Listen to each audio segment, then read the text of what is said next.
घटना शुणु ये आम काली शुणिलु जे पुलिस एठी राति गोटे ओडी 054266 नंबर कार सहित चार जन युवक को एठू उठे नहीं थाना को थाना नहीं राति रखी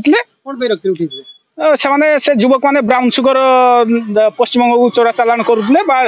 आखपाख अंचल भी ब्राउन सुगर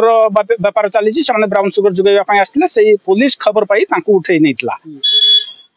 कि सी तो राति उठे नहीं आज दिन द्विप्रहर पुलिस एठी जो प्रकार सीन रिक्रिएशन कला जे आम बर्तमान धरुचु किंतु से गाड़ी को खसई दबा उद्देश्य गोटे आउ गोटे मोटरसाइकेल आनी से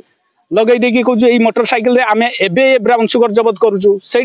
पुणी मापपाई कि जंत्र उपस्थित अच्छी लोक आसी मापिवाई प्रस्तुत तो मैंने पुलिस गोटे किसी ना कि गोटे चंचकता रही गोटे किसी कपट रही जहाँकि पुलिस एठी ब्राउन सुगर माफिया तथा ये ब्राउन सुगर जो व्यवहृत कार टाक खसई देवाई उद्यम करी जहाँ आम एठी अंचलवासी हिसाब से जानापी पाऊँ।